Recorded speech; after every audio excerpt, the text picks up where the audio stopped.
Popular politicians కు care of address Simhapuri. ఇక్కడి నుంచి ఎంతో మంది హేమాహేమీలైన రాజకీయ ప్రముఖులు ప్రాతినిధ్యాన్ని వహించారు. జాతీయ రాష్ట్ర రాజకీయాల్లో తమకంటూ ఒక ప్రత్యేక గుర్తింపును తెచ్చుకున్నారు. పాలిటిక్స్లో అంతటి ఘన చరిత్ర ఉన్న సింహపురిలో ఇద్దరు లేడీ డాన్లతో అలజడి రేగింది. మొన్నటిదాకా లేడీ డాన్ అరుణ ఓవరాక్షన్ గురించి రాష్ట్రమంతా చర్చించుకోగా ఇప్పుడు మరో లేడీ డాన్ అరవ కామాక్షి వ్యవహారం బయటకొచ్చింది. ఆమె ఏకంగా ఓ సిపిఎం నేత హత్య కేసులో అరెస్టు కావడం సంచలనాన్ని సృష్టించింది.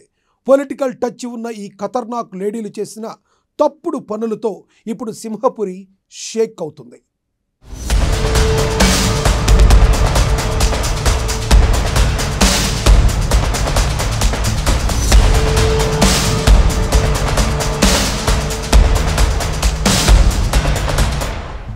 నెల్లూరుకు మరో పేరు సింహపురి. నిజంగా ఎంతో మంది రాజకీయ కొదమ సింహాలు ఇక్కడ నుంచే పుట్టుకొచ్చారు.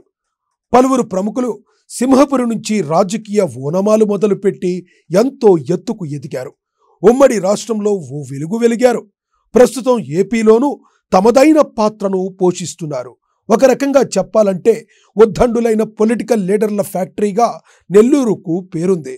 నేదురుమల్లి, ఆదాల, ఆనం, నల్లపురెడ్డి, మేకపాటి, సోమిరెడ్డి, కాకాణి, వేమిరెడ్డి, కోటంరెడ్డి ఇలా చెప్పుకుంటూ పోతే ఎన్నో పొలిటికల్ ఫ్యామిలీలు సింహపురి నుంచి రాజకీయం చేశాయి. ఇప్పటికీ పలు కుటుంబాలు నెల్లూరు కేంద్రంగా రాజకీయం చేస్తున్నాయి. అందుకే నెల్లూరు ఎప్పుడూ కూడా వార్తల్లో నిలుస్తూ ఉంటుంది. ఏ పార్టీ ప్రభుత్వం అధికారంలో ఉన్నా సింహపురి నేతలకు తగిన ప్రాధాన్యత ఉండటం ఆనవాయితీగా వస్తుంది. అది నెల్లూరుకు ఉన్న రేంజ్. అలాంటి సింహపురిలో ఇద్దరు లేడీ డాన్లు ట్రాక్ తప్పి బ్యాడ్ నేమ్ తెచ్చారన్న విమర్శలు వెల్లువెత్తుతున్నాయి.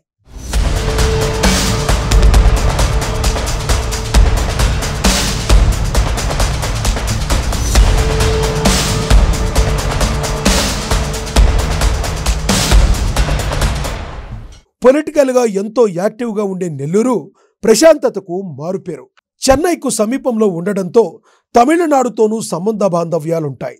బంగారు వ్యాపారానికి కూడా సింహపురి చాలా ఫేమస్. పెన్నా నదీ తీరంలో ఉన్న సింహపురి వరి ధాన్యానికి భాండాగారంగా పేరు తెచ్చుకుంది. సినీ పరిశ్రమతోనూ మంచి అనుబంధం ఉంది. అలాంటి నెల్లూరులో ఇటీవల కాలంలో నేరాలు పెరిగిపోయాయి. హత్యలు, దోపిడీలతో పాటు గంజాయి ఆనవాళ్లు కూడా బయటపడుతున్నాయి. దీనంతటికీ కారణం కొంతమంది క్రిమినల్సేనని చెప్పక తప్పదు. ఆ క్రిమినల్స్ లిస్టులో ఇద్దరు లేడీ డాన్ల పేర్లు ప్రముఖంగా వినబడుతున్నాయి. అందులో తొలి పేరు అరుణ. ఇప్పుడు ఆమె కటకటాల్లోకి వెళ్ళిపోయింది.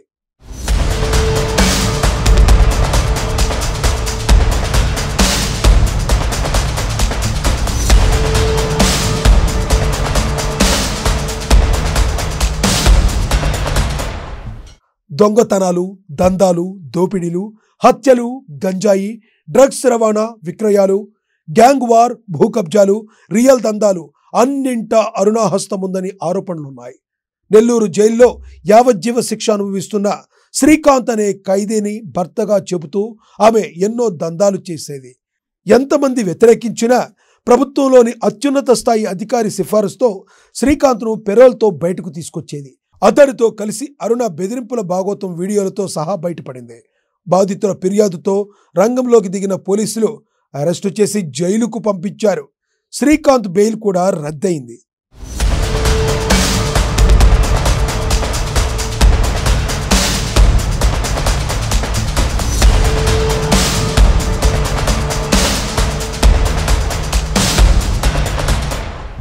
అరుణ పోయిందనుకుంటే సింహపురిలో ఇంకో పేరు ఇప్పుడు తెరపైకి వచ్చింది. ఆ పేరే అరవ కామాక్షి. ఇటీవల కాలంలో నెల్లూరు చుట్టుపక్కల నేరాలు పెరిగిపోయాయి. అందులో కామాక్షి పేరు ప్రముఖంగా వినబడుతుంది. ఈ ఖతర్నాక్ లేడీ హత్యలు చేయడంలో దిట్టని చెప్తున్నారు. స్కెచ్ వేయడంలో ఈమెకు మించిన వారు మరెవ్వరూ లేరట. గంజాయి వ్యాపారం చేస్తూ అరవ కామాక్షి బాగానే వెనకేసిందని టాక్. ఏకంగా ఒక గ్యాంగ్ను మెయింటైన్ చేస్తూ గంజాయి బ్యాచ్తో దర్జాగా వ్యాపారం చేస్తుందట. కామాక్షికి నెల్లూరు నగరంలో పలువురు రాజకీయ నేతలతో సంబంధాలున్నాయంటున్నారు. అంటే ఎక్కడ గాలి ఉంటే అక్కడ ఆమె ఉంటుందని చెప్తున్నారు. ఈ పార్టీ ఆ పార్టీ అని తేడా లేకుండా గత కొంతకాలంగా పలు ప్రధాన పార్టీలకు అవుట్సోర్సింగ్ రేంజ్లో ఆమె సేవలు అందించింది.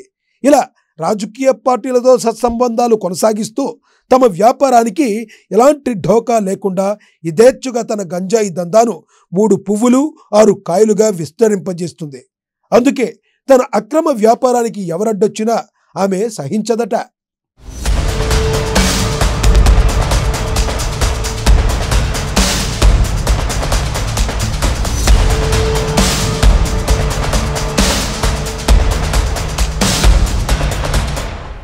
అవసరమైతే ప్రాణాలు తీసేందుకు సైతం కామాక్షి వెనకాడదన్న గుసగుసలు వినబడుతున్నాయి. ఆమెపై గంజాయి కేసుతో పాటుగా ఇతర నేరారోపణలు కూడా ఉన్నాయి. అందుకే గంజాయి కేసుల్లో అడ్డుపడుతున్నందుకు ఏకంగా ఓ రాజకీయ నాయకుడినే హత్య చేయించింది ఈ క్రిమినల్ లేడీ. సిపిఎం నాయకుడు పెంచలయ్యను హత్య చేయించింది అరవ కామాక్షి అని పోలీసులు గుర్తించారు. ఎంతో మంది రౌడీ షీటర్లున్నా వారంతా కూడా కామాక్షి తర్వాతనే అన్న రేంజ్లో ఆమె నేర సామ్రాజ్యం విస్తరించిందన్న విచారణలో తేలిందట.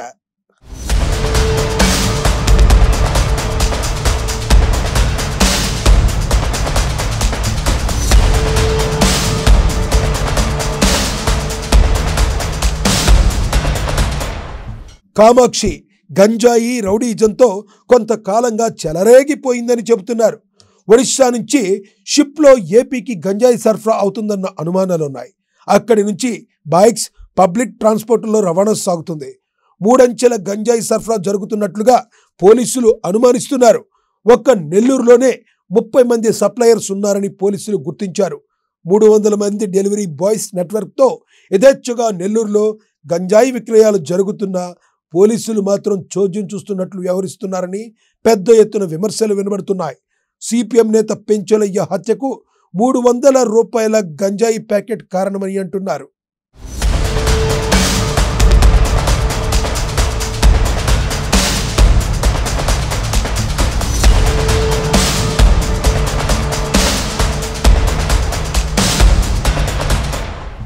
కొద్ది రోజుల క్రితం పెంచలయ్యను గంజాయి బ్యాచ్ అత్యంత దారుణంగా హత్య చేసింది.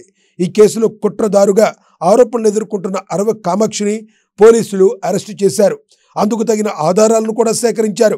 హౌసింగ్ బోర్డు కాలనీలో నివాసం ఉండే పెంచలయ్య వృత్తిరీత్యా ఎలక్ట్రీషియన్. అదే సమయంలో సిపిఎంలోనూ ఆయన కీలక నాయకుడిగా ఉన్నారు. ఆర్డిటి కాలనీలో ముత్యాలమ్మ గ్రామాభివృద్ధి కమిటీ సభ్యుడిగా వ్యవహరిస్తున్నారు. కొంతకాలంగా ఆర్డిటి కాలనీలో గంజాయి విక్రయాలు వాడకం పెరిగినట్లు గమనించారు పెంచలయ్య. ఈ విష సంస్కృతికి ఆయన అడ్డుగోడగా నిలిచారు. అంతేకాదు అరవ కామాక్షి ఆధ్వర్యంలోనే ఇదంతా జరుగుతుందని పెంచలయ్య గుర్తించారు. పోలీసులకు కూడా సమాచారం అందించారు. తమ గంజాయి దందాకు అడ్డు వస్తున్నాడని పెంచలయ్యపై గంజాయి ముఠా కక్షగట్టింది. ఆయనను హత్య చేసేందుకు స్కెచ్ వేసింది.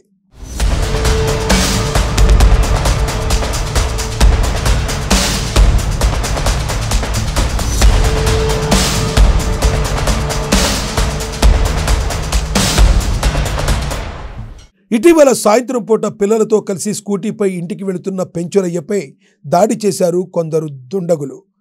హౌసింగ్ బోర్డు ఆర్చి వద్ద 9 మంది ఆగంతకులు పెంచలయ్యను అతి దారుణంగా హత్య చేశారు. రంగంలోకి దిగిన పోలీసులు ఆధారాలను సేకరించారు. ప్రధాన సూత్రధారిగా భావిస్తున్న కామాక్షిని అదుపులోకి తీసుకున్నారు. ఇప్పటి వరకు పోలీసులు 9 మందిని అరెస్టు చేశారు. కామాక్షి ఇంట్లో భారీగా గంజాయి కూడా స్వాధీనం చేసుకున్నారు. ఇంట్లో అక్రమంగా నిల్వ ఉంచిన 25 కిలోల వరకు గంజాయిని సీజ్ చేశారు.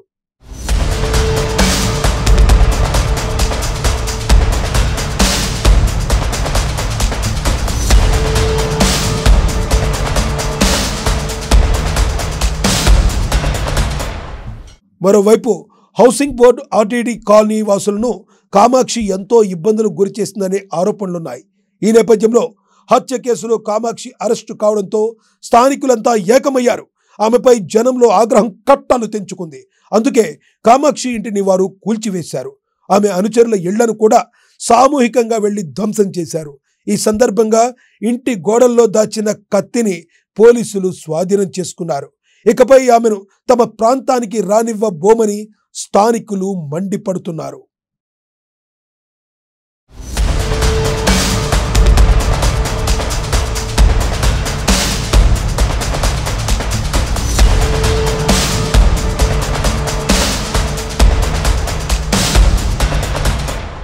మరోవైపు సిపిఎం నేత పెంచలయ్య హత్యలో నెల్లూరు ఒక్కసారిగా ఉలిక్కిపడింది.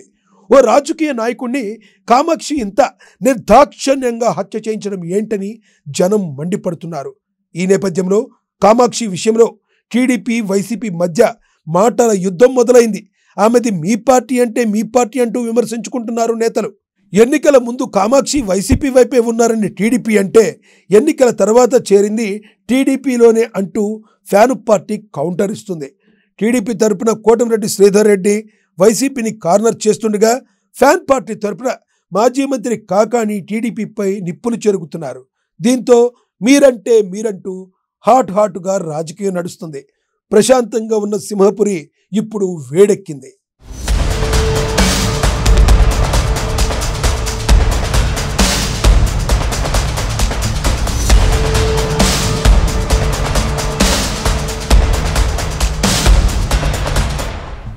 మొత్తంగా సింహపురిలో ప్రజా సమస్యలు, అభివృద్ధి మీద విపక్షాలు ప్రతిపక్షాలు మధ్య జరగాల్సిన చర్చ ఇప్పుడు కామాక్షి చుట్టూ జరుగుతుంది.